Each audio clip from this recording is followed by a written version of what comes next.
చేసుకోవచ్చు కదా, సమస్య ఏమి ఉండదు. బట్ ఒకటి శాఖలకు సంబంధించి నాకు చెప్పండి. మంచి ప్రాధాన్య శాఖలన్నీ మళ్ళీ రేవంత్ రెడ్డి దగ్గరే పెట్టుకున్నారు. Home ministry, education, municipal development, ఈ మూడు పెట్టుకుని మిగిలిన మాత్రం ఇచ్చేశారు. ఎందుకట్లా అంటే ఇవి ఇప్పుడు కూడా కొంచెం చేంజెస్ కి అవకాశం ఉండే, అన్ఇంపార్టెంట్ పోర్ట్ఫోలియోస్ ఇచ్చారు ముగ్గురు. ఇప్పుడు కూడా ఉండే పెద్దలు చాలా మంది కూడా మిగతా శాఖలు మాకు ఇస్తే బాగుంటుందని ఆశాభావం కూడా వ్యక్తం చేసినట్టుంది. అందుకని అందరినీ కూడా ఒకసారి మళ్ళీ పెద్దలందరినీ కూడా ఢిల్లీకి పిలిచిన తర్వాతనే మళ్ళీ ఈ శాఖల కేటాయింపుకు సంబంధించిన నిర్ణయం అయింది. పూర్తి స్థాయి కేబినెట్ కూర్పు తర్వాత సంపూర్ణమైన శాఖల కేటాయింపు కూడా జరుగుతుంది అనేది నాకున్న.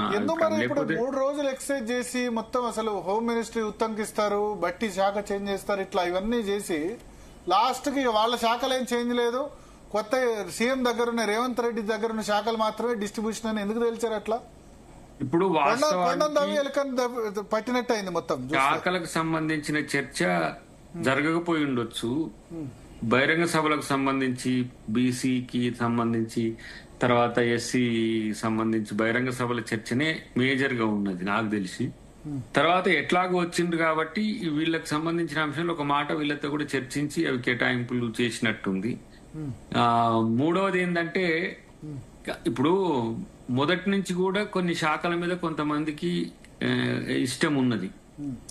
వాటి విషయంలో అడిగే అవకాశం కూడా అధిష్టానాన్ని ఉంటది. కానీ దాని నిర్ణయం విషయంలో అటు ఏఐసిసి గాని ఇటు ముఖ్యమంత్రి గారు గాని ఇద్దరు ఆలోచించినాక నిర్ణయం ఉంటది. కాబట్టి అది ఈ తాత్కాలిక వాయిదా అయి ఉంటది. లేదంటే రేపటి రోజున అన్ని పూర్తయిన తర్వాత చేసుకుందామనే ఆలోచనతో ఇప్పుడు శాఖల కేటాయింపు ఏ ప్రాతిపదికన చేస్తారనుకోండి? శాఖల కేటాయింపు ఒకటైతే ఇప్పుడు ఫినాన్స్ చేయాలనుకోండి, కొంచెం అకాడమిక్ ఐడియాలజీ ఉండాలి కదా కొంచెం. అట్లా లేదు ఇప్పుడు హోమ్ ఉందనుకోండి, కొంత సమాజం మీద ఇవన్నిటి మీద కొంచెం పట్టు ఉండాల్సిన పరిస్థితి వస్తుంది. మున్సిపల్ అంటే అర్బన్ ఏరియా మీద కొంచెం ఇట్లా ఉండే ఎవరి అనుభవము వారికి సంబంధించిన అవగాహనను బట్టి శాఖల కేటాయింపు ఉంటది. కాబట్టి దాంట్లో మళ్ళీ సోషల్ జస్టిస్ చూడాలి. ఆయా వర్గాల్లో మళ్ళీ ఆ స్థాయి ఆలోచన. ఇప్పుడు లక్ష్మణ్ గారికి ఎస్సీ ఎస్టీ ఇచ్చింది, ఎందుకంటే సుదీర్ఘకాలంగా వారు జడ్పీ చైర్మన్ గా కూడా ఉన్నారు అక్కడ కరీంనగర్ లో, కొంత అవగాహన ఉంటది. ఇప్పుడు వారు అన్నట్టు మన భరత్ గారు అన్నట్టు కార్మిక శాఖ వినోద్ గారు కూడా చేసిండ్రు నాకు తెలిసి. వెంకటస్వామి గారు కూడా చేసి ఉన్నారు. కాబట్టి ఆ శాఖల పట్ల కొంత అవగాహన పట్టు ఉన్న పరిస్థితి ఉన్నది. కాబట్టి వారికి వివేక్ గారు చాలా ఇంపార్టెంట్ పోర్ట్ఫోలియో ఇస్తారనుకున్నారు. ఎడ్యుకేషన్ గానీ ఇంకా ఫైనాన్స్, హోమ్ ఇట్లా టాక్ వినిపించింది. ఆయనకి ఇచ్చిన శాఖలు చూస్తే లేబరు, లా, పెద్దగా లాలో చేసేదే ఉండదు. మంత్రి, హైకోర్టు, ఈ సుప్రీంకోర్టు. లేబర్ మంచిదే, లేబర్ అయితే మంచి మినిస్ట్రీనే, చాలా అంటే ఎక్కువ స్కోప్ ఉన్న మినిస్ట్రీనే. సో ఏదున్నా ఇప్పుడు స్పోర్ట్స్, లేబరు బడ్జెట్ పరంగా చాలా తక్కువ. ఇవన్నీ కూడా లేబర్ గానీ లా గానీ స్పోర్ట్స్ గానీ సర్వీస్ పరంగా చాలా ఎక్కువ. సరే, ఆయన హెచ్సిఏ అధ్యక్షుడుగా గతంలో చేశారు కాబట్టి స్పోర్ట్స్ మినిస్ట్రీ ఇచ్చి ఉండొచ్చు.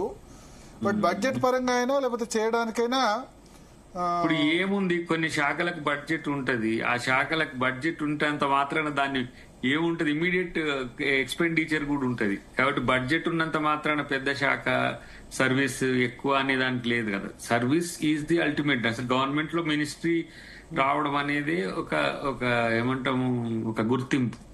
సో దాని మేరకు ఇప్పుడు వాళ్ళకున్న వాళ్ళంతా కూడా సంతృప్తికరంగానే ఉన్నారనేది మనకున్న సమాచారం. కానీ ఏది ఏమైనా అల్టిమేట్ గా కలెక్టివ్ క్యాబినెట్ అనేది, కలెక్టివ్ క్యాబినెట్ డిసిషన్స్ ఒకటి, కలెక్టివ్ క్యాబినెట్ పెర్ఫార్మెన్స్ అనేది ఇంపార్టెంట్. సో ముఖ్యమంత్రి దానికి హెడ్ గా ఉంటాడు. కాబట్టి ఏది ఏ శాఖలు ఎవరికి వచ్చినా కూడా అల్టిమేట్ గా అందరి విజయంగానే మనం చూడాల్సిన అవసరం వస్తుంది. పెట్టుకున్నారంటారు హోమ్ మినిస్ట్రీ. నేను ఎడ్యుకేషన్ చాలా ఇంపార్టెంట్ కదా. ఆయన మానిటరింగ్ ఉండాలి, మానిటరింగ్ ఉంటది. తర్వాత ఇప్పుడు ఆయన దగ్గర ఉండబట్టే దాంట్లో కొంచెం క్రమశిక్షణ కూడా ఉన్నదని అనుకుంటున్నాను నేను. అవునా? అంటే ముఖ్యమంత్రిని కలవాలంటే ప్రతి టైం కష్టం కదా అంటారా? అట్లా టైం స్కెడ్యూలింగ్ కొంచెం అయినా కూడా రివ్యూస్ ఆయన పెద్ద ఎత్తున ప్రతి శాఖకు సంబంధించి డిపార్ట్మెంటల్ రివ్యూస్ కూడా చాలా సీరియస్ గానే చేస్తున్నారు. అంటే లా అండ్ ఆర్డర్ అయితే బేసికల్ గా సీఎం గారికి ఉంటాయి.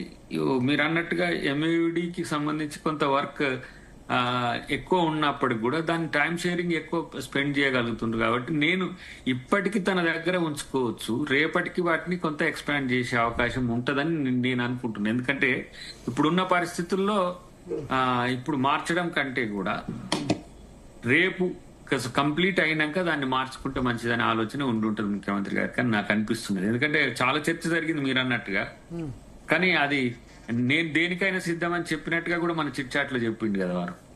నేను నా దగ్గర ఉన్న శాఖలు ఇవ్వడానికి కూడా మేజర్ వాళ్ళు రాజగోపాల్ రెడ్డిని ఎట్లా పాసిఫై చేస్తారు?